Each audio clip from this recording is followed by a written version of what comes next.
Caio Ferreira tinha 33 anos e estava quebrado de um jeito que nem dava mais para disfarçar, quando viu o anúncio do leilão que parecia uma piada e ao mesmo tempo uma chance de virar gente de novo.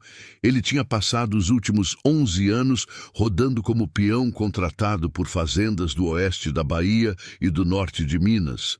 Desde que largou a faculdade de agronomia no segundo período, depois que o pai morreu de repente e deixou a mãe atolada em contas de hospital e remédios, e Caio, que um dia sonhou alto, foi vendo os sonhos se encolherem até caberem numa vontade simples, ter um pedaço de chão que fosse dele, nem que fosse feio, seco, longe de tudo, mas que tivesse o nome dele em papel.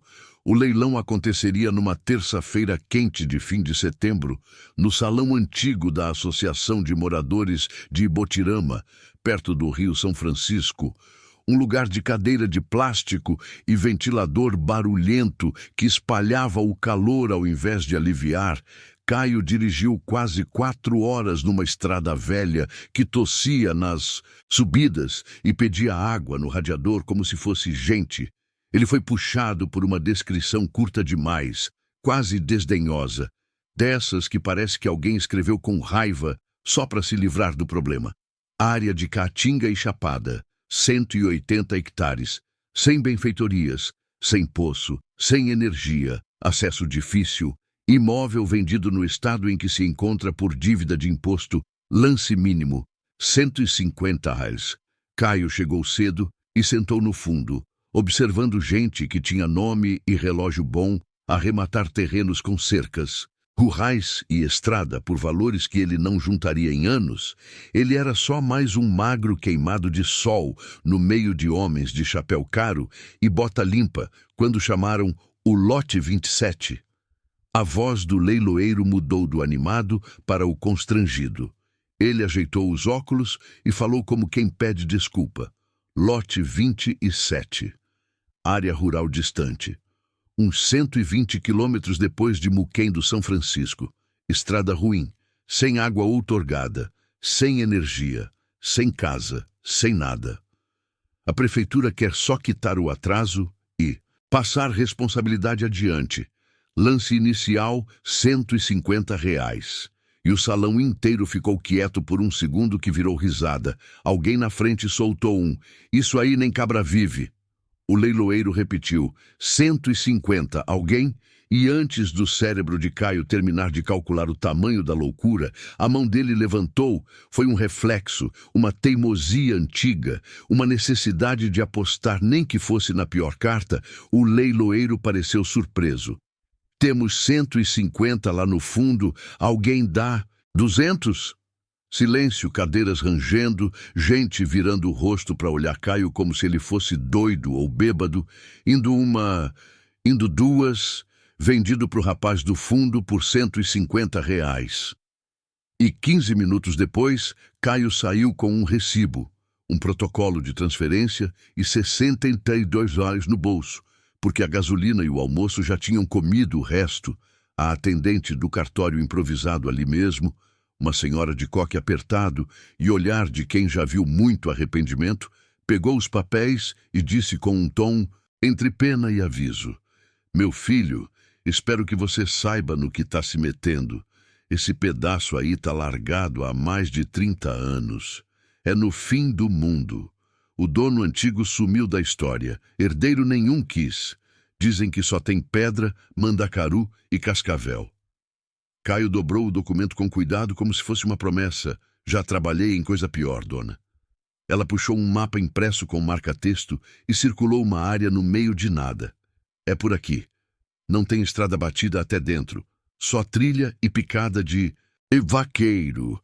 Você entra por terra pública e vai abrindo caminho. Se chover, vira sabão. Se não chover, vira poeira. Boa sorte."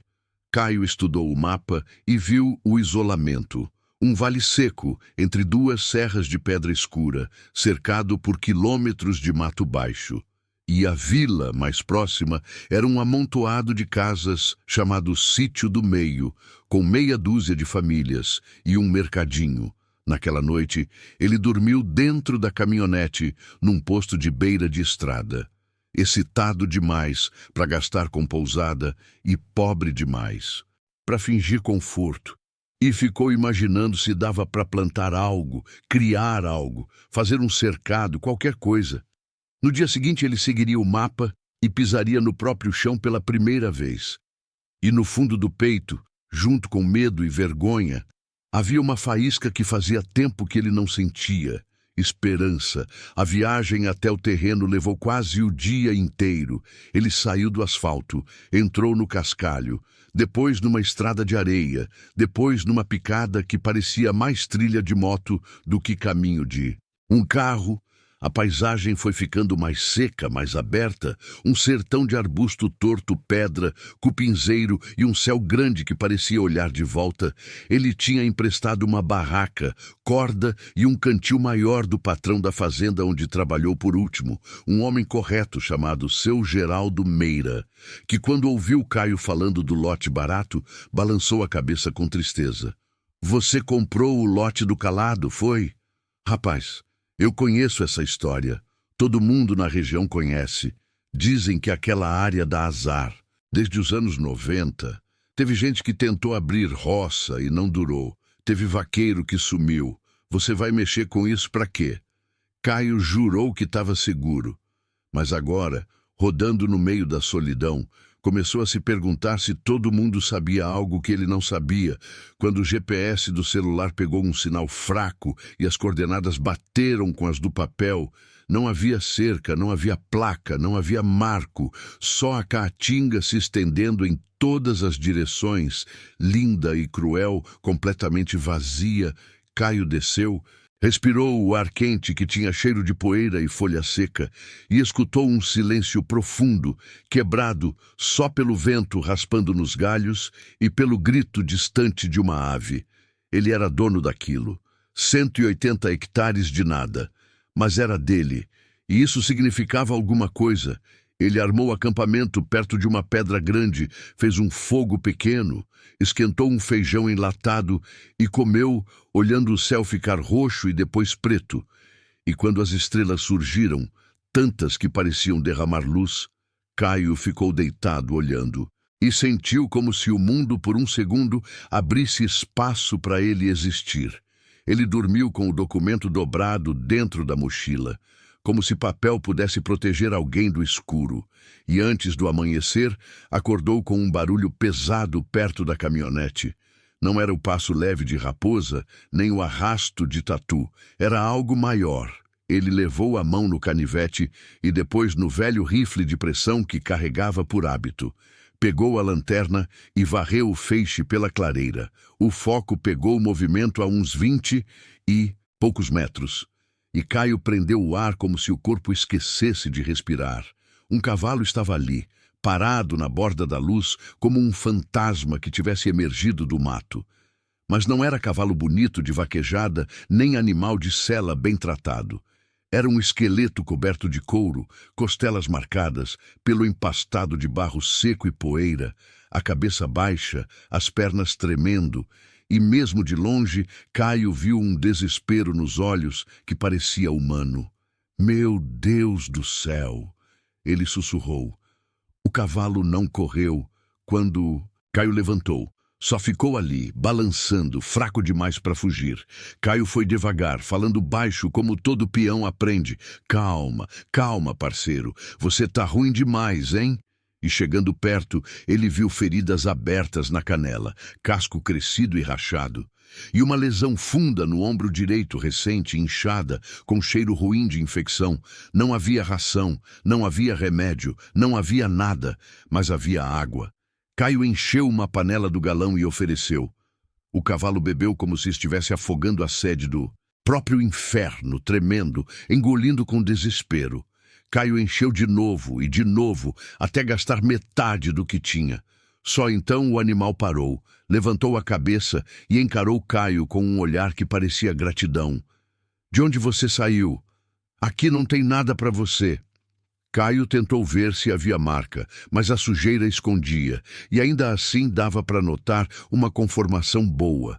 peito forte por baixo da magreza, cabeça bonita e um pequeno sinal branco na testa que quase sumia, Caio sentiu o peso de uma decisão se formando dentro dele. Ele tinha vindo entender o que fazer com um terreno que ninguém quis, mas aquilo podia esperar. Aquele animal estava pedindo socorro do único jeito que sabia.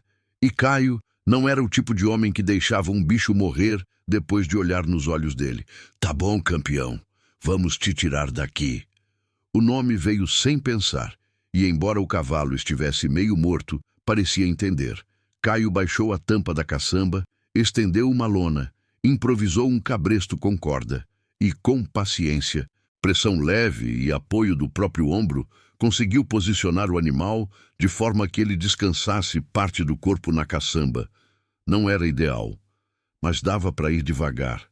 E quando o sol começou a nascer por trás das pedras, Caio voltou pelo mesmo caminho, parando a cada trecho para dar água e checar se o cavalo ainda estava consciente. E o animal não lutou, não tentou fugir, só aguentou, como se já tivesse escolhido confiar.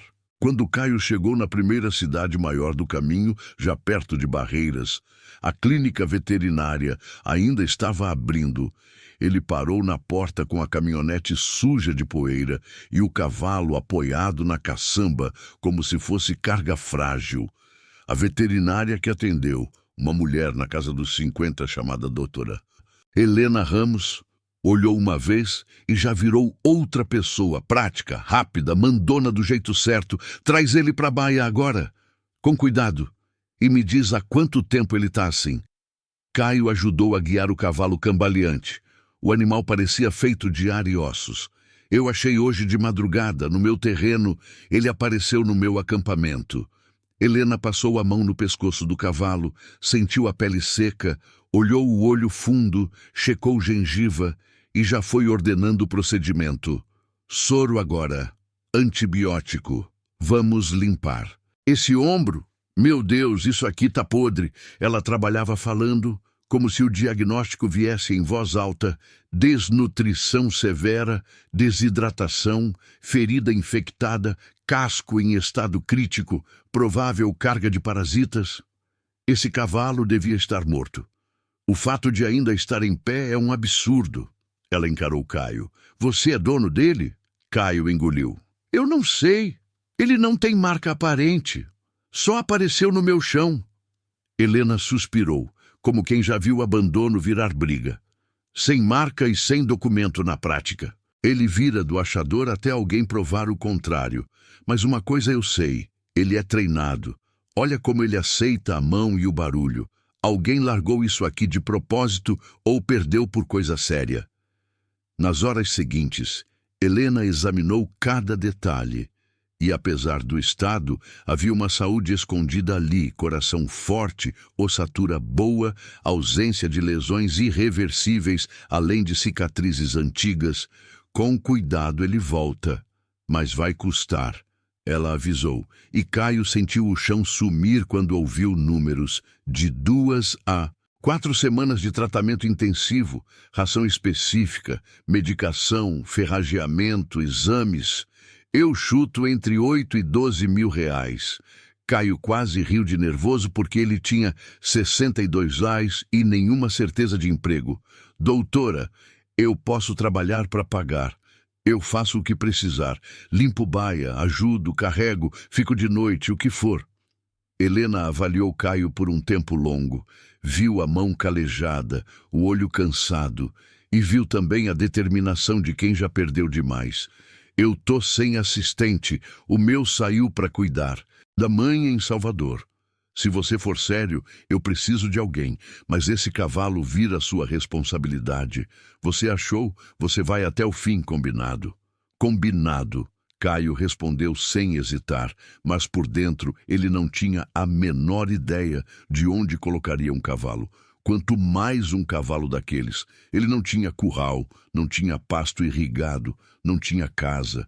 Tinha um terreno seco e uma teimosia. Nas 2 semanas seguintes, ele virou parte da clínica. Acordava cedo, limpava, aprendia a preparar medicação, segurava animal, anotava a temperatura e passava o resto do tempo com o cavalo, que foi saindo da sombra da morte aos poucos. Primeiro voltou a beber com calma, depois aceitou comida pastosa, depois começou a ganhar olho, depois pelo, e quando a infecção cedeu e o corpo encheu um pouco, apareceu um animal bonito, de pelagem castanha escura, quase cor de chocolate, com um pequeno branco na testa e uma meia branca discreta na pata traseira esquerda. E o mais impressionante não era só a beleza, era a inteligência calma, a forma como ele observava tudo e parecia entender intenção.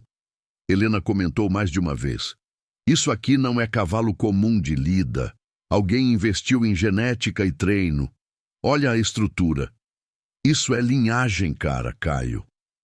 Caio começou a ligar para fazendas e aras, perguntando se alguém tinha perdido um garanhão castanho com aquelas marcas. E as respostas vinham rápidas demais e estranhas demais. "Não, nunca vi." E silêncio depois que ele mencionava onde encontrou. Algumas pessoas ficavam geladas, outras mudavam de assunto, e uma chegou a desligar. Foi seu Geraldo, o ex-patrão, quem deu a primeira pista que parecia encaixar. "Você achou um cavalo no lote do Calado?" Geraldo perguntou no telefone, e a voz dele não era de deboche, era de espanto real. "Não tem criação naquela área há décadas. Descreve esse cavalo para mim." "Tudo." Caio descreveu, e quando falou da meia branca e do sinal pequeno na testa, Geraldo ficou quieto. Depois soltou um palavrão baixo. "Ave Maria, isso parece o filho do Relâmpago." "Filho de quem?" Caio perguntou. E aí veio a história que fez o sangue dele ficar frio. Anos antes, no começo dos anos 2000, um criador rico chamado Álvaro Mendonça tinha um aras famoso no oeste baiano. E o garanhão principal era um animal de linhagem reconhecida chamado Relâmpago do Cerrado, que produziu um potro tão promissor que todo mundo do meio comentou. O potro ganhou o nome de Campeão do Relâmpago, apelidado de Campeão. Ele tinha inteligência do pai e temperamento raro. Mas quando o velho Álvaro adoeceu, o filho dele, Roberto Mendonça, assumiu tudo, e Roberto era conhecido por duas coisas: crueldade e dívida de jogo. Em pouco tempo o aras se desmanchou, animais foram vendidos barato, alguns sumiram, equipamentos foram embora, e a propriedade principal entrou em colapso. O velho Álvaro morreu sem ver nada consertado, e no meio da bagunça, todo mundo assumiu que o potro campeão tinha sido vendido para atravessador ou ido parar em caminhão de frigorífico. Só que esse cavalo, se for ele, era para estar morto ou em outro estado. Geraldo disse, e emendou, e uma coisa: cavalo não sobrevive sozinho na seca por anos. Alguém manteve ele em algum lugar e depois largou. 3 dias depois dessa conversa, um homem apareceu na clínica perguntando por Caio. Ele tinha uns 50 e poucos. Bota cara, cinto largo com fivela brilhando, chapéu de feltro que nunca viu poeira de verdade, o rosto vermelho de sol ou de raiva e olho frio. "Você é o Caio Ferreira?" "Sou." Caio respondeu, sentindo Helena se aproximar por trás, firme como muralha. "Eu sou Roberto Mendonça." O homem disse como se fosse nome que abrisse portas. "Você andou perguntando por um cavalo castanho, um garanhão. Eu vim buscar." Caio sentiu o estômago apertar. "Eu achei ele quase morto no meu terreno e trouxe para tratar." Roberto riu sem humor. "Seu terreno? Você quer dizer aquele pedaço inútil que você comprou no leilão por troco? Aquilo era do meu pai e tudo que tiver lá pertence ao espólio, inclusive cavalo." Caio manteve a voz baixa. "O terreno foi a leilão por dívida e eu tenho escritura, e esse cavalo não tem marca e chegou morrendo." Roberto avançou um passo. "Esse cavalo vale mais do que você vai ver na vida, moleque. Você acha que vai ficar com ele por ter achado no mato?" Helena entrou na frente. "Sem prova de propriedade e com evidência de abandono, ele fica sob cuidado e posse de quem resgatou até alguém comprovar o contrário. E No momento, ele é paciente sob minha responsabilidade. Roberto apertou os olhos. Eu tenho prova, eu tenho advogado, eu tenho gente, eu quero esse cavalo hoje. Caio encarou. Se ele é tão valioso, por que estava apodrecendo na seca?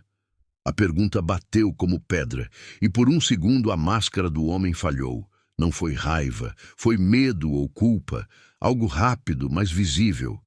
Ele fugiu, Roberto disse, e a voz dele ficou mais dura. Fugiu de um local onde eu mantinha ele. Estou procurando há semanas. Que local? Helena perguntou. Por que não registrou desaparecimento? Roberto não respondeu. Só puxou o celular e fez uma ligação ali, na frente deles. Tô na clínica da Helena Ramos.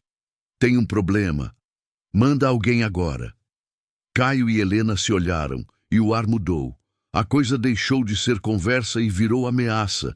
Em menos de uma hora apareceu um policial militar da região e uma mulher de blazer que se apresentou como advogada representando Roberto. E a cena virou um cabo de guerra legal. Roberto alegando herança, Caio alegando resgate em propriedade dele, Helena garantindo que o cavalo não sairia dali sem ordem. O policial, claramente sem vontade de se meter, sugeriu levar o caso ao juiz e determinou que até a audiência o cavalo ficaria na clínica como parte neutra. E ninguém removeria. Roberto saiu parando na porta e olhando para Caio com um sorriso que não tinha nada de sorriso. Você tá cavando sua própria cova. Eu tenho dinheiro e tempo. Você tem nada. Larga isso e eu finjo que você não tentou roubar meu cavalo. Caio respondeu com calma perigosa. Eu não roubei nada. Eu salvei um animal que alguém largou para morrer. Quando Roberto foi embora, Helena tocou o ombro de Caio. Esse homem é problema antigo. Já ouvi história de cavalo que some, de venda estranha, de papel que não fecha. Se esse cavalo ficou com ele anos, não foi por bondade. E se ele quer tanto agora, é porque o cavalo é prova viva de coisa errada. Caio passou aquela noite no banco duro da recepção da clínica. Não quis ir embora. Ficou ouvindo o som do animal respirando na baia e pensando que a vida dele, que já era difícil, agora estava apontada para um conflito com um homem que tinha recursos, mas ele também sabia que não podia recuar, porque o cavalo tinha caminhado até ele na madrugada como se tivesse escolhido, e Caio não ia abandonar de volta. A audiência preliminar ficou marcada para dali a 2 semanas, tempo suficiente para Roberto tentar pressionar e tempo suficiente para Caio tentar entender a verdade. E se Caio fosse honesto, o que ele tinha de tempo, ele não tinha de dinheiro. Então, ele precisaria de provas, de história, de gente que soubesse. E começou pelo básico: documentos. Ele foi no fórum e na prefeitura atrás de registros da antiga propriedade do Haras Mendonça.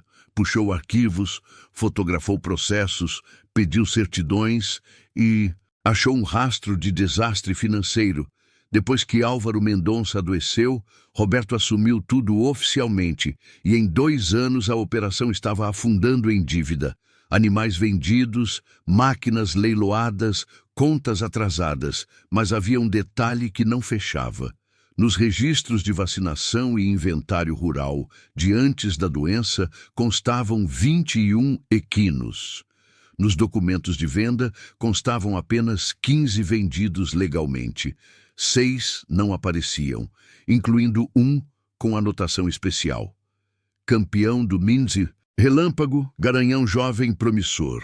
Caio fez cópias e procurou antigos funcionários do Haras, gente que trabalhou na transição, e as histórias vieram com vergonha, como se falar fosse reacender coisa ruim. Uma antiga tratadora disse por telefone que Roberto levava os melhores animais para fora na calada da noite e mandava ninguém perguntar. Ele pegava os de mais valor e sumia com eles. Dizia que era negócio particular. Eu vi caminhão carregar uns 6 e nunca apareceu em papel. Quando Caio perguntou pelo campeão, a voz dela ficou triste. Esse era diferente. O velho Álvaro tinha carinho. Dizia que ia ser a base de uma linhagem. Quando o Roberto tomou conta, eu parei de ver o potro. Pensei que tinham vendido para gente boa. Hoje eu vejo que não. Um treinador antigo foi ainda mais direto. Roberto se meteu com atravessador, com gente que compra sem documento. Cavalo some e aparece em outro estado com nome trocado. Tem lugar que faz cobertura sem registro. Vende potro no dinheiro vivo. E o Roberto vivia precisando pagar dívida de jogo. Ele vendia cavalo como quem vende peça. Caio juntou tudo como quebra-cabeça, mas ainda faltava o principal. Onde o cavalo ficou e por que foi largado? E a resposta veio de um lugar inesperado. Helena recebeu ligação de um veterinário do interior de Goiás, que tinha visto a história circular em grupos de criadores. O homem disse que 3 meses antes atendeu um garanhão castanho com marcas parecidas em uma fazenda de reprodução perto da divisa. E o lugar era esquisito, sem registro oficial, sem documentação de animais, muita movimentação noturna. Ele desconfiou e comentou sobre necessidade de regularização, e foi dispensado. Quem mandava no dinheiro era um tal de Mendonça, todo mundo sabia. O veterinário disse, e Caio sentiu o corpo gelar, as peças finalmente encaixavam. Roberto tinha escondido o cavalo por anos em operação paralela, usando como reprodutor sem papel, gerando potros vendidos no escuro. E quando o lugar sofreu risco de fiscalização ou de denúncia, largaram o cavalo na seca para apagar rastro. Mas o cavalo não morreu. Ele fugiu, caminhou, voltou por instinto ao lugar onde nasceu ou ao chão que ainda cheirava a origem, e encontrou Caio, justo Caio, o único homem no meio do nada, o único que acampou ali naquele dia. Helena aconselhou Caio a procurar um advogado. Caio não tinha dinheiro. Então foi atrás de assistência jurídica e encontrou uma defensora voluntária, doutora Lívia Andrade, jovem, firme, acostumada a casos de maus-tratos. Ela ouviu Caio, viu fotos do cavalo no resgate, leu documentos e os olhos dela mudaram. Isso aqui não é disputa de posse apenas. Isso é maus-tratos, fraude, comércio irregular, sonegação, possível lavagem. Ele quer o cavalo de volta porque o cavalo é prova viva de crime. Na manhã da audiência, o fórum estava cheio de curiosos. Gente do agro adora uma história dessas. Roberto chegou com um advogado caro e ar de dono do mundo. Caio chegou com Lívia e uma pasta de provas. O juiz, um homem mais velho, conhecido por ser justo, ouviu as duas versões. O advogado de Roberto tentou pintar Caio como oportunista, disse que o cavalo pertencia ao espólio, que Caio se aproveitou de um animal de genética valiosa. Lívia apresentou a linha do tempo, os registros do inventário do Raras, a discrepância entre número de animais e vendas legais, depoimentos de ex-funcionários, a informação do veterinário sobre a operação irregular e principalmente as imagens do cavalo. Quando Caio achou pele e osso, ferida aberta, o juiz olhou Roberto direto. O senhor tem documento que comprove propriedade legal desse animal nos últimos anos? Nota de compra? Registro? Guia de trânsito? Declaração sanitária? Alguma coisa? Roberto hesitou e naquele silêncio a verdade gritou. Ele tentou. É do meu pai. Nasceu no nosso Aras. O juiz cortou. Não foi isso que perguntei. O senhor tem documentação de posse recente e legal? Roberto ficou mudo. O juiz respirou fundo e decidiu.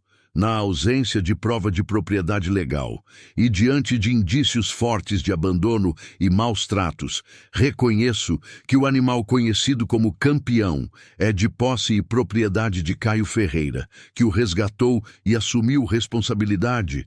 Determino também o envio dos autos ao Ministério Público para a apuração de eventuais crimes ligados a comércio irregular e maus tratos. Roberto empalideceu.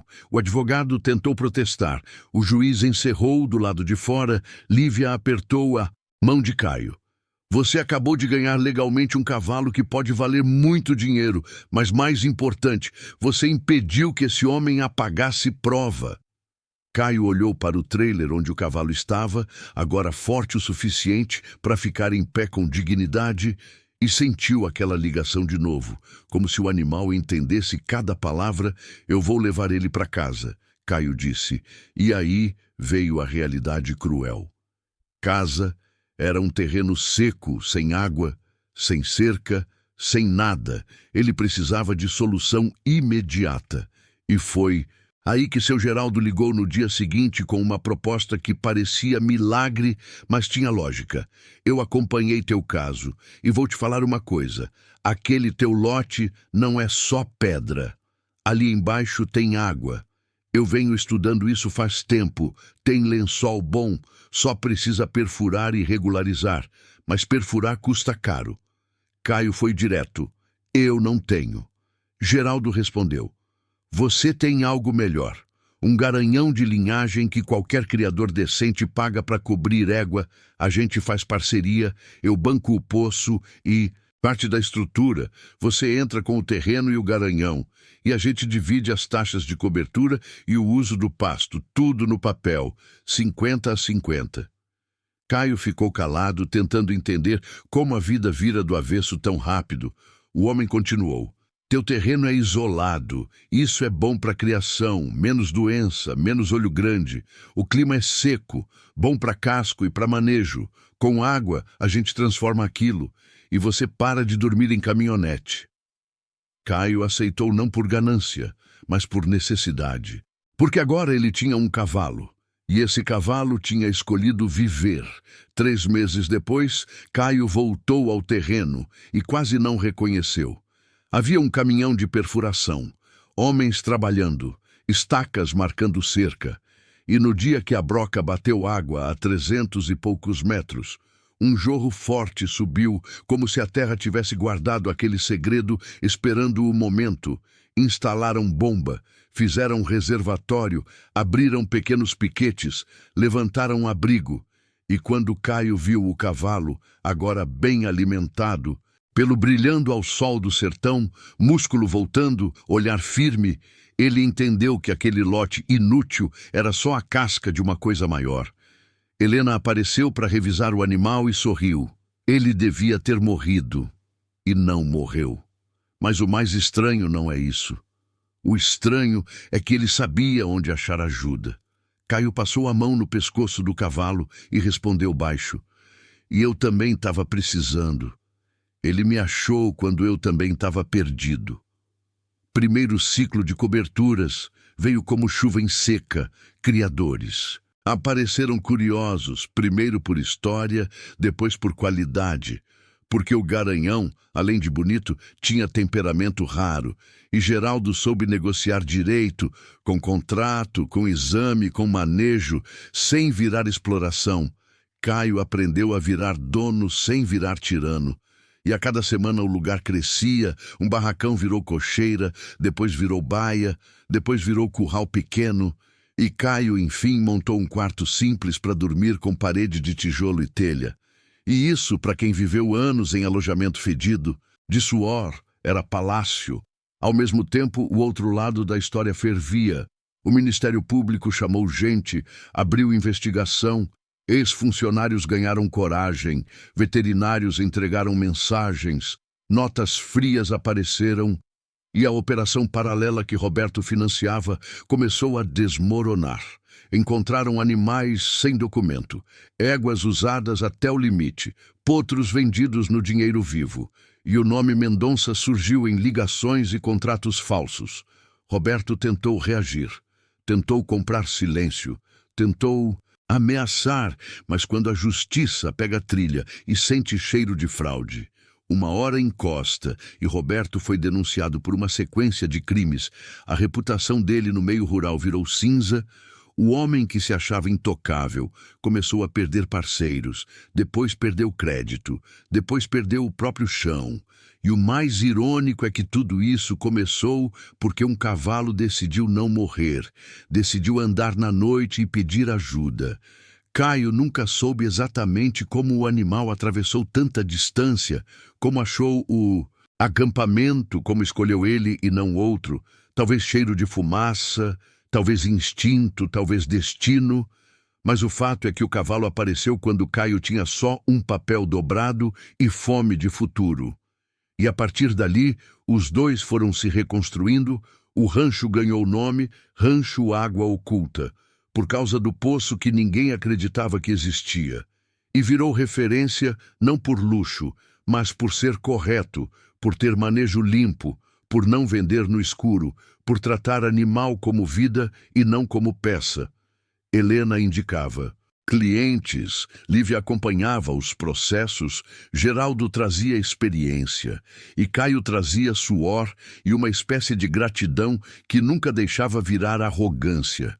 Com o tempo, filhos do Garanhão nasceram fortes, equilibrados, inteligentes e se espalharam por fazendas do interior da Bahia, do Tocantins, de Goiás, levando uma linhagem que quase foi destruída pela ganância. E cada vez que Caio via um potro recém-nascido levantar tremendo e depois firmar as patas, ele lembrava da madrugada em que viu um esqueleto vivo parado na beira da lanterna. E lembrava também de como um investimento pequeno pode carregar um milagre grande. O Garanhão viveu muitos anos, não como máquina de reprodução, mas como base de história. Quando envelheceu, Caio diminuiu o serviço, deixou o animal viver no pasto com sombra, água e cuidado, e quando finalmente chegou o dia em que o corpo cansou de vez, Caio enterrou o companheiro no ponto mais alto do terreno, de onde se via a linha das serras e o céu enorme do sertão, colocou uma pedra simples com o nome que ficou, porque nome dado em resgate vira verdade, Campeão. E escreveu com as próprias mãos uma frase curta, sem exagero, porque tudo ali já era exagero por si só. Campeão, sobreviveu ao pior e abriu caminho. O rancho continuou. Caio casou depois, teve filhos, e ensinou desde cedo que terra não vale só pelo que dá, mas pelo que revela, e que às vezes o que muda uma vida não é um golpe de sorte grande, mas um gesto de coragem num dia comum. Um sim dito, sem ter garantia, um animal salvo, quando você mesmo está precisando ser salvo, e a caatinga ao redor continuou dura, bonita e exigente, o vento continuou assobiando nos arbustos, a seca continuou testando quem fica, mas no meio daquele nada existia a prova de que um lugar esquecido pode esconder água, e que uma história que começa com miséria pode terminar com dignidade. E Caio nunca esqueceu que tudo começou com um leilão barato, um papel dobrado e um cavalo que apareceu na madrugada como se a própria terra tivesse enviado um sinal. E quando alguém perguntava se ele acreditava em destino, ele respondia olhando para o horizonte: "Eu acredito em escolha. O destino pode até bater na sua porta, mas é você que decide abrir." E todo dia, antes de o sol ficar alto demais, ele caminhava até a cerca, via o pasto irrigado onde antes era pó, ouvia relinchos novos e sentia aquela mesma esperança antiga, só que agora ela tinha forma, tinha chão, tinha água, tinha vida. No começo, Caio achou que a decisão do juiz tinha encerrado tudo, que Roberto Mendonça ia engolir a derrota e procurar outro jeito de ganhar dinheiro. Mas homem que vive de sombra não aceita luz fácil, e na primeira semana depois da audiência, Caio começou a notar sinais pequenos, que viravam grandes quando juntava uma caminhonete preta estacionada do outro lado da rua da clínica, sem ninguém entrar. Um sujeito que ficava fingindo mexer no celular e levantava a cabeça sempre que Caio saía. Um carro que parecia o mesmo em dias diferentes. E Caio, que tinha vivido anos no trecho e aprendeu a sentir quando o ar muda, entendeu que a história não estava resolvida. Ela só tinha mudado de fase. Helena percebeu também, porque uma noite, quando Caio foi levar um saco de ração no depósito, encontrou o cadeado do portão com marcas, como se alguém tivesse tentado arrebentar. E mais tarde, ao fechar a baia do campeão, viu um risco novo na madeira. Uma linha de faca, bem onde alguém escreveria nome, como se a ameaça quisesse dizer eu entro quando eu quiser. Caio não falou nada na hora, mas dormiu mais leve, com o ouvido atento. E na manhã seguinte, Lívia ligou avisando que Roberto tinha entrado com recurso e que, mesmo sem chance real, recurso era ferramenta para ganhar tempo e pressionar. Ele está tentando te cansar, Caio. Está tentando te fazer desistir por desgaste. Caio respondeu que não ia desistir. E era verdade. Só que coragem não paga cerca, não paga ração, não paga bomba de água. E o que Roberto tinha de dinheiro ele usaria para apertar onde doía. Caio voltou ao terreno com Geraldo para planejar a perfuração e a primeira etapa de estrutura. E ali, andando no meio da caatinga, Geraldo mostrou marcas que pouca gente enxerga. Depressões no chão, onde água correu um dia. Vegetação que cresce diferente quando tem umidade escondida. Pedra que sua mais fria pela manhã. E Caio começou a acreditar que realmente havia água ali embaixo. Só que acreditar não era o mesmo que perfurar. E perfurar exigia alvará, exigia autorização, exigia técnico. E qualquer atraso virava fome para o cavalo. Naquela mesma semana, quando Caio voltou para Barreiras, encontrou uma notificação do cartório colada na porta da clínica, um papel frio dizendo que um representante do espólio Mendonça alegava posse antiga e pretendia revisão administrativa do leilão do lote. Era ridículo, mas era o tipo de coisa que trava banco, trava financiamento, trava parceria, trava vida. Helena rasgou o papel na frente de Caio e disse, isso é intimidação disfarçada de burocracia. E Lívia confirmou mais tarde, ele está atirando para todo lado, não é porque tem razão, é porque quer te atrapalhar.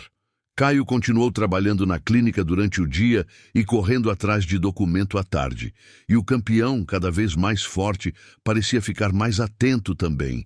Como se sentisse tensão no ar, ele não era mais o esqueleto da madrugada. Já tinha pescoço firme, já tinha peito, já tinha brilho, mas o olho permanecia o mesmo. Inteligente, presente, e era como se aquele cavalo soubesse quando Caio estava com medo, porque nesses dias ele encostava o focinho no ombro de Caio com calma, e Caio sentia o corpo relaxar só de respirar perto dele numa quinta-feira, no final da tarde, quando Caio saiu da clínica para buscar água e gelo.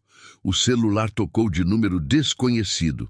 Ele atendeu e ouviu uma voz masculina baixa, sem emoção. Ferreira, né? Você gosta de cavalo. Cuidado para não perder o seu. Caio ficou parado no acostamento. Sentiu a nuca arrepiar. Quem é? A voz riu de leve. Digamos que eu conheço o Mendonça. Larga essa história. Você não tem noção do tamanho do buraco que você mexeu. Caio segurou a raiva.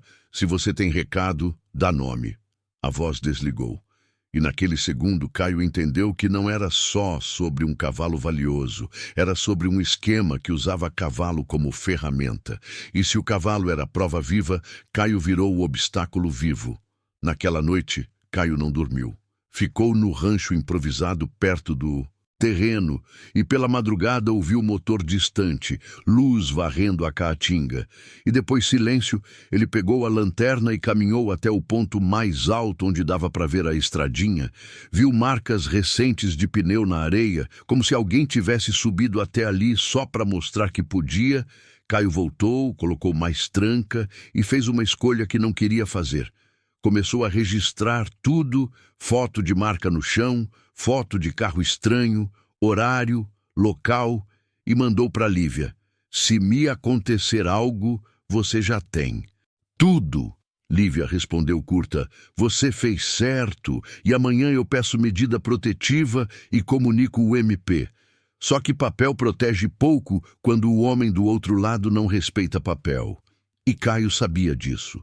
Por isso acelerou tudo com Geraldo, juntaram dinheiro, venderam um pedaço de gado velho que Geraldo tinha, puxaram favor com fornecedor e conseguiram fechar contrato com perfuradora para dali a 2 semanas. E enquanto isso, Caio precisava manter o cavalo na clínica sob segurança. Helena concordou em manter mais dias, mas alertou: se ele tentar tirar daqui na força, eu chamo polícia, mas você sabe como é. A gente não pode contar com sorte. Caio então começou a revezar vigia com um amigo antigo de estrada, um rapaz chamado Tião Nunes, baixinho, forte, de fala pouca, que tinha sido segurança em vaquejada e conhecia o tipo de confusão. Tião passou 2 noites no carro perto da clínica e numa dessas noites viu o mesmo homem de chapéu que Caio descrevera rondando o portão.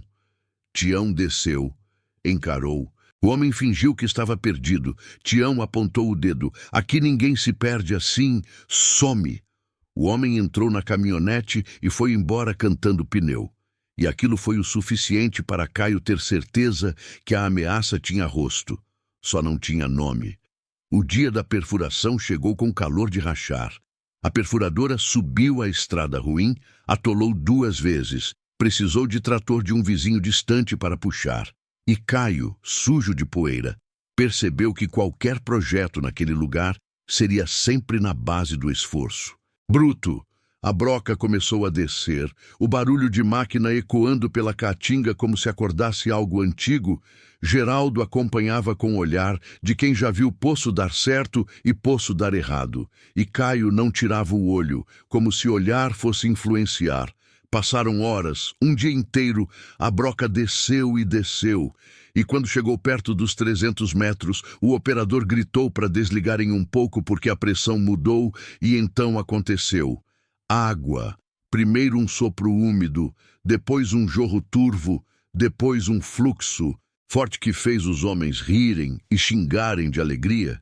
Caio ficou parado com a boca aberta, porque aquilo era como ver nascer um futuro.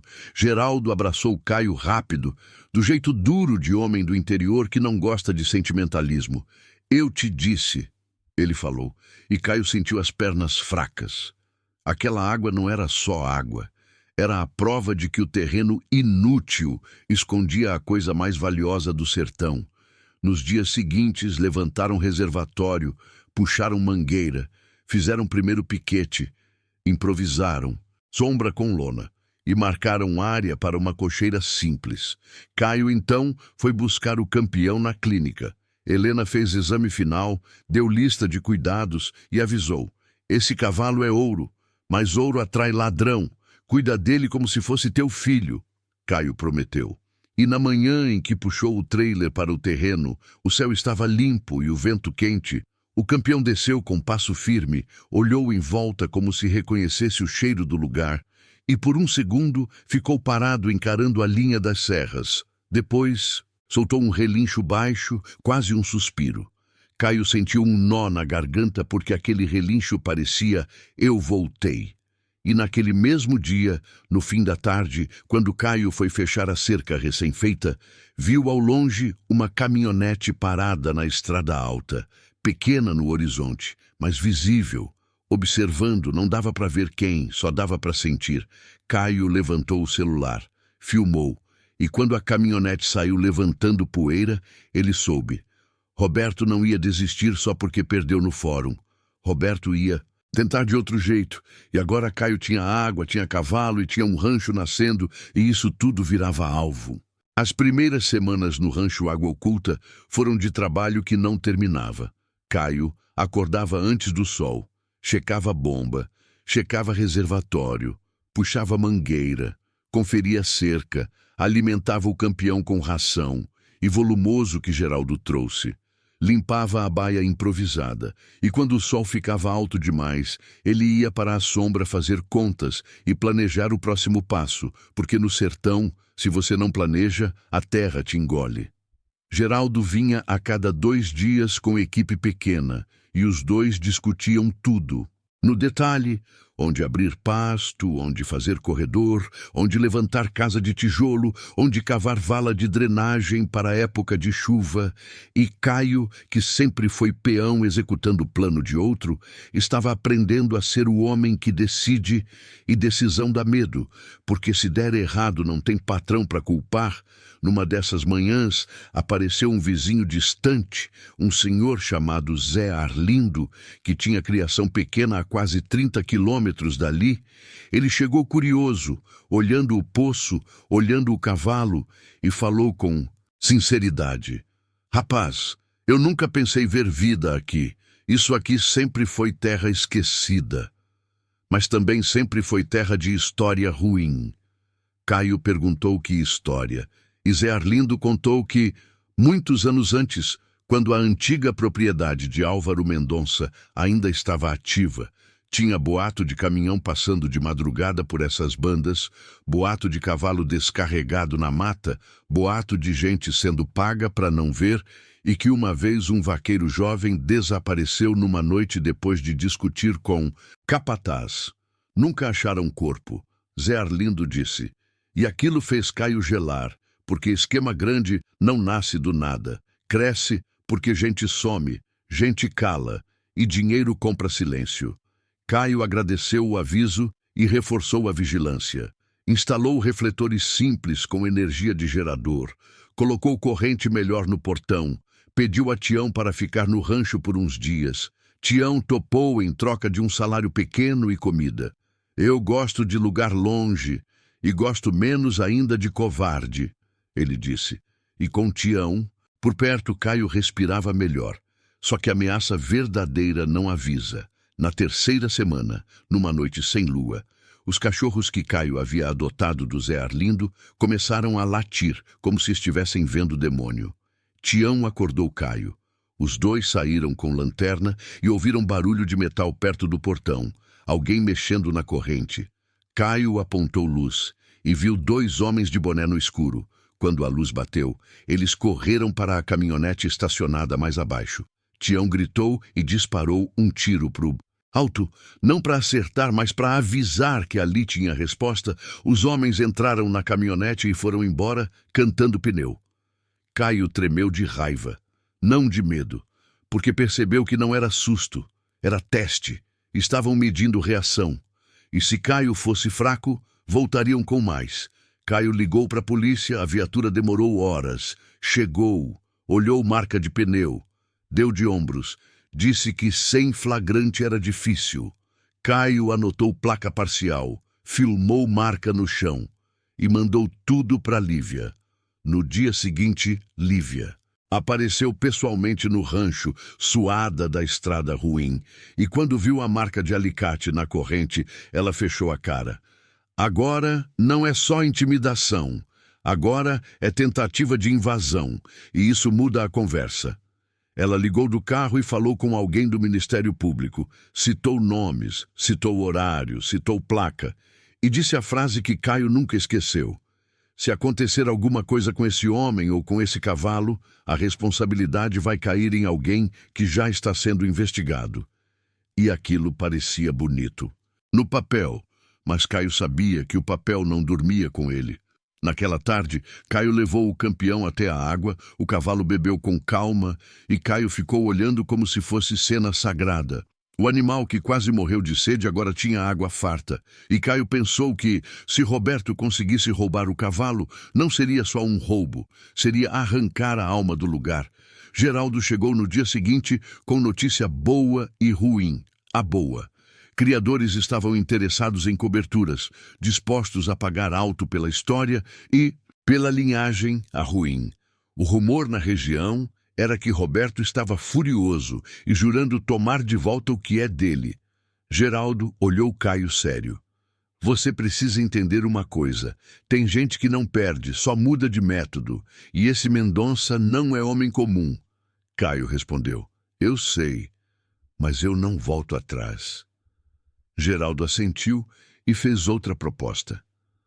Contratar segurança de verdade por um tempo, 2 homens de confiança que ele conhecia, vaqueiros antigos que viraram vigia. Caio aceitou mesmo doendo no bolso. Porque segurança parecia despesa inútil até você precisar. E naquela mesma semana, um detalhe mudou tudo. Apareceu no rancho uma égua magra, com costelas marcadas, cambaleando como o campeão tinha chegado. Caio viu de longe e achou que era do Zé Arlindo. Mas quando se aproximou, viu ferida no lombo de sela mal usada e um arame preso na crina. Ela estava assustada, mas não fugiu. Só ficou ali, como se tivesse vindo pedir ajuda. Caio pegou água, ofereceu, e a égua bebeu com desespero. Tião olhou e falou o que Caio estava pensando. Isso aqui está virando rota de fuga. E Caio percebeu que talvez o rancho, por estar no meio do nada e por ter água agora, estava virando refúgio para animais descartados, o que significava que, em algum lugar, alguém ainda estava largando o bicho para morrer. E se isso fosse verdade, a investigação contra Roberto podia ser maior do que imaginavam. Caio e Geraldo levaram a égua para Helena em Barreiras. Helena confirmou sinais de uso pesado e negligência.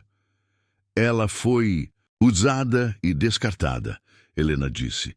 E Lívia anotou tudo como possível evidência de padrão, porque se mais animais aparecessem com sinais parecidos, poderia indicar que o esquema ainda estava ativo, ou que alguém estava queimando rastro.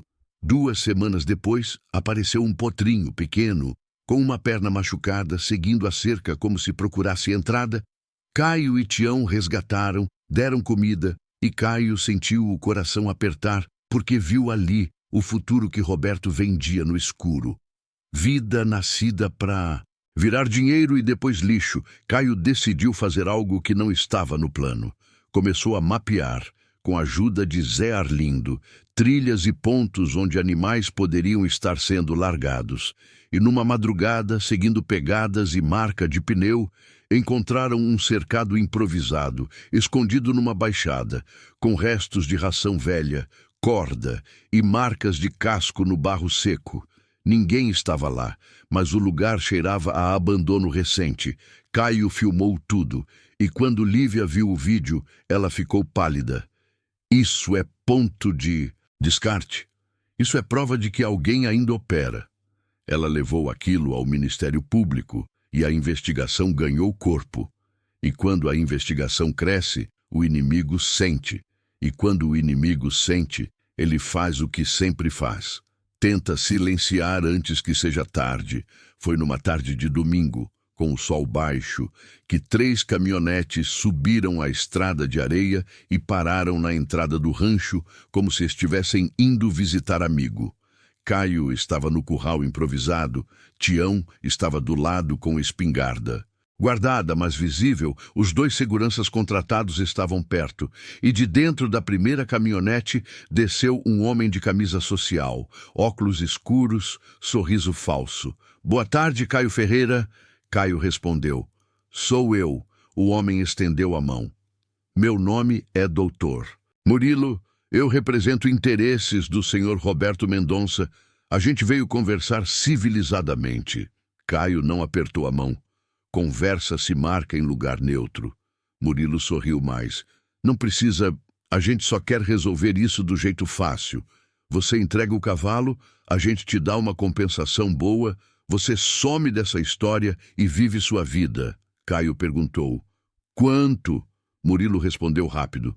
R$50.000 à vista hoje e mais um contrato de prestação de serviço com Geraldo, se você quiser. Caio riu sem humor. 50.000 para eu entregar prova de crime e minha própria segurança? Murilo inclinou a cabeça. Você está se achando herói, mas herói morre cedo quando incomoda gente errada. Tião deu um passo, o outro segurança também, e Murilo levantou as mãos. Calma, eu tô só alertando. Você não tem estrutura para essa briga. Caio respondeu firme. Eu não comecei essa briga. Eu só salvei um cavalo. Murilo então deixou o sorriso cair. Última chance. Aceita o dinheiro e entrega o animal. Ou vai descobrir que o sertão é grande e gente some fácil. Caio apontou para o portão. Sai do meu chão. Murilo olhou ao redor, viu as câmeras simples improvisadas, viu a espingarda no ombro de Tião, viu que ali não seria fácil e recuou. Você vai se arrepender. Ele entrou na caminhonete. As outras duas fizeram manobra e desceram levantando poeira, e Caio ficou parado olhando a poeira se espalhar, com a certeza pesada de que a próxima visita não seria com o advogado. Depois da visita das caminhonetes, Caio entendeu que a ameaça tinha passado do talvez para o vai acontecer, e quando a gente sabe que vai acontecer, ou se prepara ou vira notícia de rodapé, Geraldo chegou no dia seguinte com o rosto fechado e uma decisão que não parecia só negócio, parecia dever. Eu não vou deixar você sozinho nisso, Caio, porque se esses homens acham que podem entrar aqui e mandar, eles vão fazer isso com qualquer um. Hoje é você, amanhã é o Zé Arlindo, depois é outro e... Quando você vê, a região toda volta a ser curral de bandido. Caio sentiu um alívio pequeno, porque parceria não era só dividir lucro, era dividir peso. Eles reforçaram o rancho do jeito que dava. Mais cerca, mais poste, arame novo, portão duplo, luz de sensor, 2 cachorros a mais, e Tião organizou vigia em turnos com os seguranças. Se vierem, a gente vê antes, ele dizia. Mas Caio sabia que ver antes não garantia nada se eles viessem com muita gente, e por isso Caio e Lívia acertaram uma estratégia, colocar luz em cima de tudo, porque bandido odeia visibilidade. Lívia conseguiu que um repórter de uma rádio local e um portal do agro da região viessem fazer matéria sobre o rancho que nasceu de um leilão barato e salvou um garanhão abandonado. Caio não gostava de exposição, mas entendeu a lógica. A reportagem saiu com foto do campeão saudável, foto do poço e menção sutil à investigação de comércio irregular e maus tratos, sem citar todos os detalhes, mas citando que autoridades acompanham o caso. E isso teve efeito imediato, porque no dia seguinte, Caio recebeu 2 ligações de números diferentes com silêncio do outro lado, como se alguém estivesse só testando se ele atendia, e depois uma mensagem curta num aplicativo desconhecido. Agora, todo mundo está olhando. Caio mostrou para Lívia. Ela salvou, registrou e respondeu apenas, ótimo, porque era isso mesmo. Todo mundo olhando. Era a única armadura possível enquanto a justiça andava lenta. Mas exposição também atrai. Gente boa e gente ruim começaram a aparecer curiosos na entrada do rancho, uns querendo ver o cavalo, outros oferecendo negócio, outros só querendo história para contar. E Caio teve que criar regra. Ninguém entra sem aviso, ninguém fotografa o animal sem autorização, nada de visita à noite. Geraldo ajudou a selecionar criadores sérios para as primeiras coberturas e Caio ficou impressionado como a notícia corre. Em menos de 1 mês já havia lista de espera. E a primeira temporada de coberturas começou com um protocolo rígido, exame de éguas, contrato, pagamento via transferência, tudo limpo, e o dinheiro começou a entrar do jeito certo, devagar, mas constante. E com isso, Caio conseguiu melhorar a estrutura, levantar uma casa simples de alvenaria com 2 quartos, banheiro, cozinha e um alpendre para respirar no fim do dia, comprou um gerador melhor, planejou energia solar e, finalmente, pela primeira vez desde a morte do pai, Caio sentiu que não estava só apagando incêndio, estava construindo algo. Só que Roberto Mendonça não estava parado. E Caio descobriu isso de forma brutal numa madrugada de vento. Quando os cachorros começaram a latir estranho, não era latido de onça ou de ladrão, era latido de confusão. Caio levantou, Tião já estava de pé e os 2 correram para o piquete do campeão. E o que viram fez o sangue gelar. A cerca de um dos cantos estava cortada, não arrebentada, cortada limpa, como quem usa alicate de pressão. E no chão havia marcas de casco saindo em direção ao mato. Caio gritou o nome do cavalo como se o grito pudesse puxar de volta. Campeão! Mas só ouviu o vento. Tião praguejou e correu para pegar lanterna mais forte e arma. Os seguranças chegaram e em minutos eles estavam seguindo pegadas. Caio sentia uma mistura de pânico e ódio, porque aquilo era pior do que roubar coisa, era mexer com vida que ele jurou proteger. Eles avançaram pelo mato baixo, o cheiro da caatinga subindo, a poeira entrando no nariz, as lanternas cortando o escuro, e então Caio viu outra marca no chão. Não era só casco, era pneu também. Alguém tinha vindo com caminhonete, cortado cerca, tentado levar o cavalo. Mas o campeão não era mais fraco. Ele devia ter reagido, corrido, talvez derrubado alguém. E por isso as marcas de pneu estavam tortas, como se o motorista tivesse acelerado no desespero. Eles seguiram até um baixio onde a trilha se dividia. Tião ajoelhou, tocou o chão e falou baixo: "Tem sangue." Caio sentiu o estômago virar. Acelerou mais. E, depois de quase meia hora, encontraram o campeão encostado numa pedra grande, ofegante, com um corte superficial na coxa. Nada que parecesse grave, mas o animal tremia. Não de fraqueza, de adrenalina. Caio se aproximou devagar, falando como naquela primeira madrugada: "Calma, calma, parceiro, eu tô aqui." O cavalo reconheceu a voz, encostou a cabeça no peito de Caio com força, como se dissesse: "Eu não fui." Caio respirou fundo, chorou sem querer, não de fraqueza, de alívio. Tião olhou ao redor. Eles tentaram puxar ele para a caminhonete, mas ele deu trabalho e escapou. Esses covardes vão voltar mais preparados. Caio levou o cavalo de volta, reforçou aquele canto com cerca dupla e arame farpado alto, instalou alarme simples com fio e sino, e na manhã seguinte Lívia chegou com polícia e perito rural. Registraram invasão, registraram corte de cerca, registraram tentativa de subtração do animal, e isso finalmente deu à investigação algo concreto e recente, porque documento de ameaça é sempre subjetivo, mas cerca cortada e tentativa de roubo é fato. Lívia falou com o delegado na frente de Caio. Esse é o segundo episódio depois da audiência e depois da reportagem. Isso tem autor, isso tem motivação, isso tem beneficiário. O delegado não confirmou o nome, mas anotou Mendonça mais de uma vez. E Caio percebeu que o cerco jurídico estava fechando, só que quando o cerco fecha, o bicho acuado morde, e Caio sabia que os próximos dias seriam os mais perigosos, porque Roberto ia sentir que estava perdendo controle, e homem que perde controle faz besteira. Naquela noite, Caio quase não dormiu. Ficou sentado no alpendre novo, com a espingarda encostada na cadeira, ouvindo o som do rancho, água pingando no reservatório, vento batendo no telhado, o relincho distante do campeão. E pensou no pai, pensou na mãe, pensou no quanto ele tinha lutado para não ser engolido pelo mundo. E agora o mundo estava testando de novo. Mas ele não ia recuar. Não depois de tudo. Não depois do olhar do cavalo na lanterna, não depois de sentir a água sair da terra como promessa. O ataque frustrado ao campeão mudou a postura de todo mundo ao redor. Zé Arlindo começou a dormir com a arma perto da rede. Vizinhos antes calados passaram a visitar Caio de dia para deixar recado. A gente viu caminhonete estranha na estrada velha.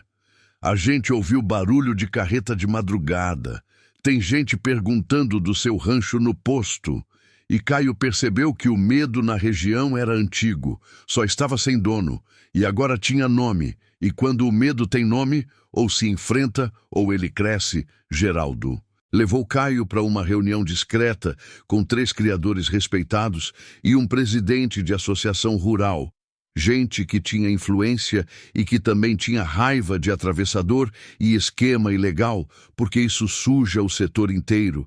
Eles escutaram Caio contar a história, viram fotos do resgate, viram documento do juiz, viram registro da invasão e um deles, um homem velho chamado Dr. Mário Peixoto, que além de criador era advogado aposentado, disse algo que abriu outra porta. O Mendonça não tem só dívida de jogo, ele tem dívida com gente pior. E quando a justiça aperta, ele não decide sozinho. Quem decide é quem banca ele. Por isso, ele está desesperado para pegar o cavalo, porque o cavalo não é só dinheiro. O cavalo é o fio que puxa o tecido inteiro. Caio perguntou: e como eu me protejo disso? Mário respondeu: você não se protege sozinho. Você cria rede, você cria testemunha, você cria rastro. Você faz o que você já está fazendo. Luz, registro e, mais importante, você para de ser um rapaz e vira um caso que todo mundo sabe. Dali saiu outra estratégia: formalizar o Rancho Água Oculta como negócio, com CNPJ rural, com registro sanitário, com licenciamento do poço, com tudo carimbado, porque quanto mais oficial, mais difícil alguém inventar história. Caio correu atrás, gastou o que tinha, mas fez, e a regularização do poço foi a parte mais demorada. Técnicos vieram, coletaram amostras, mediram vazão e confirmaram em laudo que aquele lençol era forte e de qualidade. E esse laudo virou mais um documento que valorizava o terreno. E junto com a valorização veio mais cobiça. Só que agora Caio tinha contrato com Geraldo, tinha proteção institucional de associação rural, tinha advogada e tinha imprensa de olho. E mesmo assim, Roberto não largava. Numa tarde, um motoboy apareceu no rancho com um envelope pardo. Caio abriu e encontrou uma proposta formal com valores maiores, 120 000 para a cessão voluntária do animal. E acordo de confidencialidade. Caio rasgou e fotografou. Enviou a Lívia. Ela respondeu: isso é tentativa de compra de prova. 2 dias depois apareceu outra coisa, uma notificação extrajudicial citando suposta nulidade do leilão, por vício de procedimento. Era fumaça, mas era fumaça com intenção de sufocar. Caio já não se abalava, só respondia com advogado e com registro. O tempo foi passando, e a investigação avançou com força, porque agora havia ponto de descarte encontrado, havia denúncia do veterinário de Goiás, havia invasão comprovada e, principalmente, surgiu uma testemunha-chave, um ex-motorista de caminhão boiadeiro que decidiu falar em troca de acordo. O homem contou ao Ministério Público que transportou animais sem documento para fazendas de reprodução na divisa, que recebeu dinheiro vivo, que foi orientado a não passar por barreira e que viu o próprio Roberto Mendonça entregar um garanhão castanho muito bonito anos antes. Caio soube disso quando Lívia ligou com voz vibrando. Agora tem gente colocando o dedo no nome dele com testemunho formal. Caio sentiu um frio bom, o frio de justiça se aproximando, mas justiça se aproximando também é perigo, porque Roberto, encurralado, tentou o último movimento sujo. Espalhou o boato de que Caio estava fraudando coberturas, que o cavalo não era o mesmo, que Caio inventou a história para valorizar terra e arrancar dinheiro de criador. Boato rápido, venenoso, desses que tentam destruir reputação, porque reputação é o que Caio tinha de mais valioso naquele momento. Geraldo reagiu como um homem que protege o próprio nome. Foi direto na associação rural, reuniu criadores e disse em voz alta que aquilo era mentira e que qualquer um podia ver documentação e exames do animal. E Helena, a veterinária, publicou nota técnica confirmando o histórico clínico e a identificação do cavalo pelas marcas e registros de tratamento. E com isso, o boato morreu rápido, mas mostrou que Roberto estava disposto a atacar por todos os lados. E na semana seguinte veio o golpe final que Caio não esperava. A Polícia Civil, com mandado, fez operação numa fazenda a quase 200 quilômetros dali e resgatou 22 equinos em condições ruins. Encontrou cadernos com anotações de cobertura, valores, nomes falsos. E entre os papéis apareceu um apelido repetido: Relâmpago Filho. E uma descrição que batia com o campeão. E quando o delegado viu as fotos do campeão saudável no Rancho Água Oculta, entendeu que aquele cavalo era a peça que faltava para ligar papel à realidade.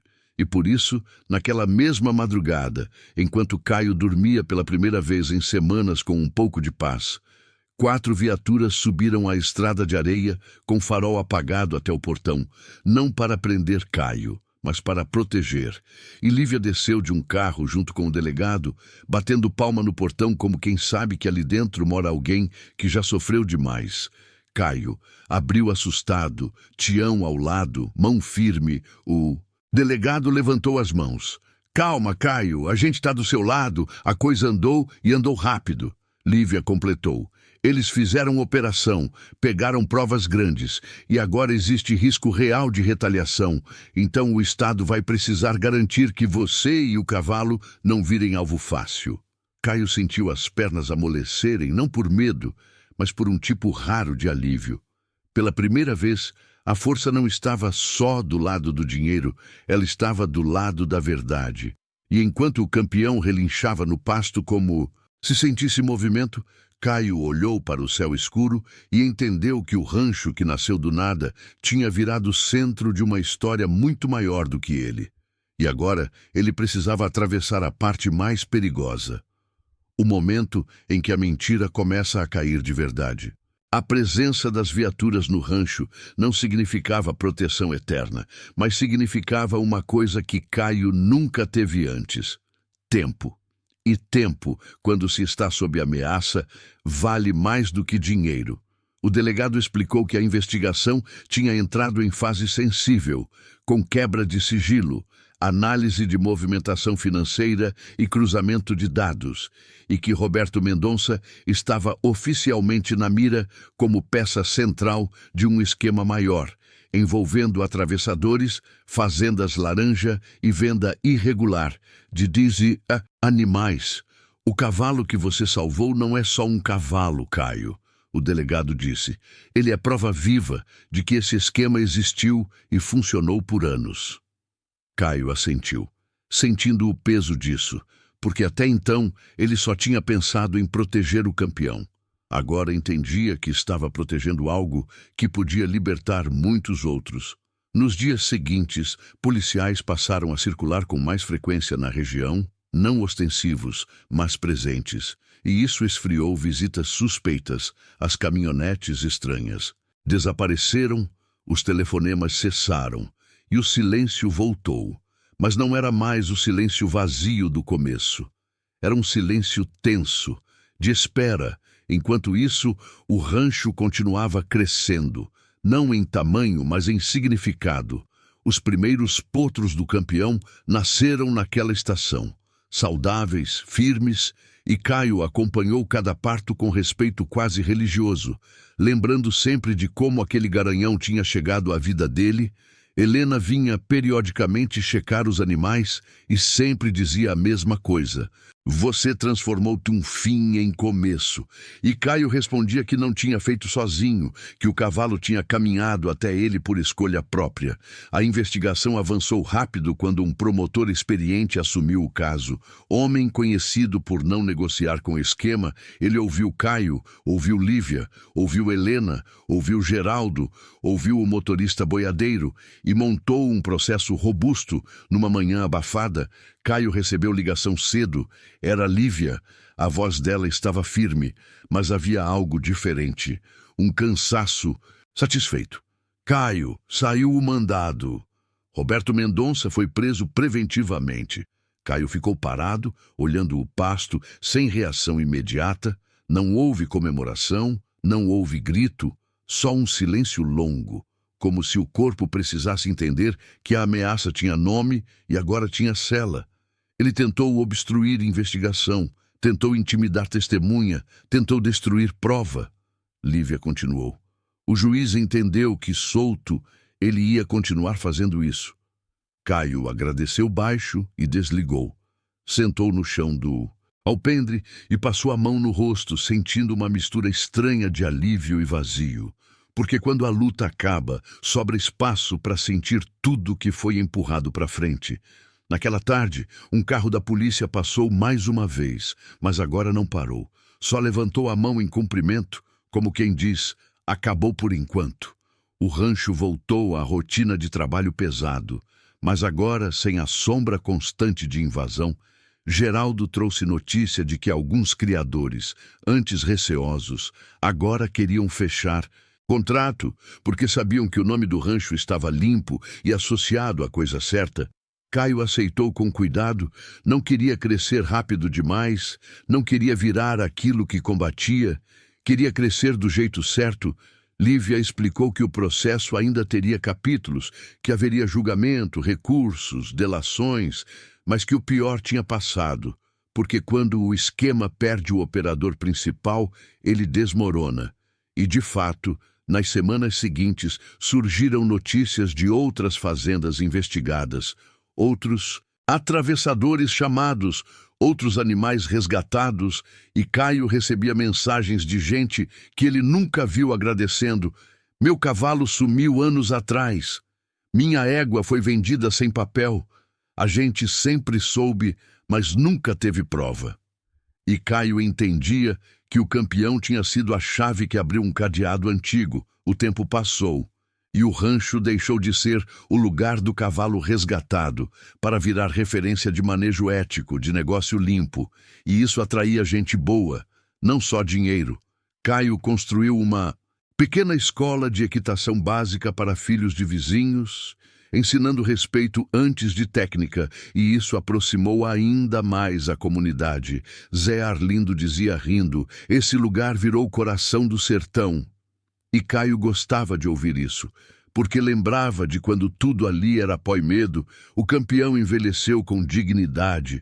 Caio reduziu o número de coberturas, deixou o garanhão viver mais solto, mais pasto, mais sombra, mais tempo de descanso, porque quem salva a vida aprende a não explorar depois. Numa tarde de céu laranja, Caio percebeu que o campeão já não corria como antes. O passo era mais curto, mas o olhar seguia o mesmo, presente. E Caio sentou no chão do curral e falou como se o cavalo entendesse cada palavra. Você fez mais do que qualquer homem faria. Agora é só viver. E o cavalo encostou o focinho no peito dele, do mesmo jeito da madrugada do resgate, anos depois, quando o campeão finalmente se deitou pela última vez. Não houve dor, não houve pressa. Helena estava lá, Geraldo estava lá. Caio segurou a cabeça do amigo e sentiu a respiração ir ficando lenta. E quando acabou, o silêncio que veio não era vazio, era cheio de memória. Caio enterrou o campeão no ponto mais alto do terreno, como prometera, com vista para a caatinga que quase o matou e para o rancho que ele ajudou a criar. Colocou uma pedra simples, sem luxo, com palavras escolhidas com cuidado. Campeão. Veio do abandono, virou caminho. E ficou ali um tempo longo, entendendo que algumas histórias não pedem explicação, pedem respeito. O processo contra Roberto terminou meses depois com condenação pesada, pena por maus tratos, fraude, comércio ilegal e associação criminosa, e embora dinheiro nenhum pagasse os anos de sofrimento dos animais, a condenação serviu como aviso. O esquema caiu. Outros não ousaram repetir por um tempo, e Caio seguiu vivendo.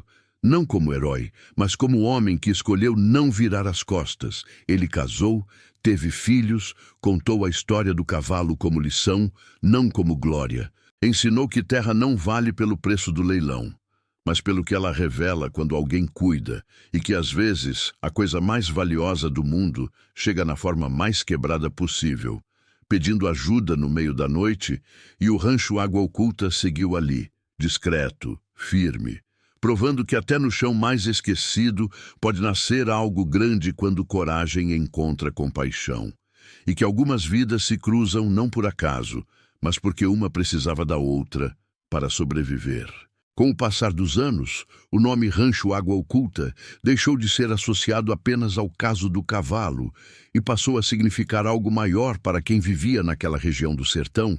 Virou referência silenciosa de que era possível fazer diferente sem precisar gritar. Caio acordava cedo todos os dias, como sempre fez, mas agora não acordava com medo, acordava com responsabilidade, caminhava pelo terreno, vendo o verde onde antes só havia pó, lembrando do primeiro dia em que estacionou a caminhonete velha, sem saber se tinha feito a maior burrice da vida ou o único acerto verdadeiro. A água continuava jorrando firme do poço, confirmando que algumas riquezas ficam escondidas até alguém ter coragem de cavar. Os filhos de Caio cresceram correndo naquele chão, aprendendo desde pequenos que animal não é mercadoria e que terra não é coisa morta. Caio nunca romantizou a história quando contava. Ele dizia a verdade crua, que teve medo, que pensou em desistir, que quase perdeu tudo, porque ele sabia que coragem não é ausência de medo, é continuar mesmo com ele. O processo contra Roberto Mendonça virou estudo de caso em cursos de direito agrário e defesa animal. Jornalistas apareceram de fora, querendo entrevistar Caio. Ele recusou a maioria, aceitou poucas, sempre deixando claro que o foco não era ele.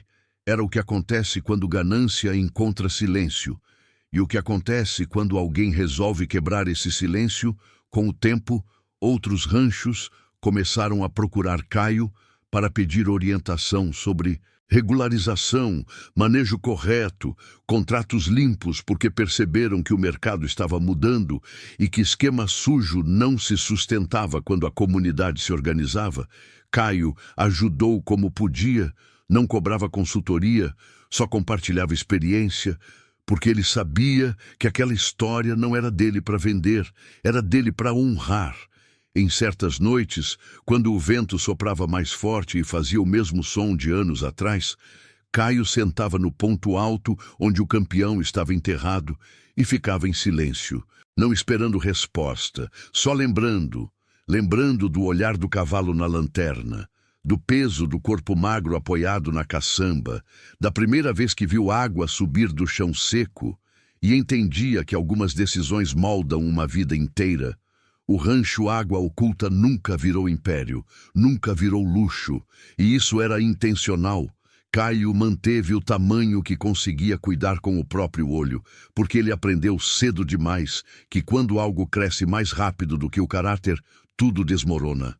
A caatinga ao redor continuou dura, o sol continuou castigando, a seca continuou testando, mas ali, naquele pedaço que ninguém quis por R$ 150, existia a prova viva de que valor não é o que o mercado diz, é o que resiste. E sempre que alguém perguntava a Caio se ele acreditava que o cavalo sabia o que estava fazendo ao aparecer naquela madrugada, ele respondia do mesmo jeito, olhando para o horizonte largo.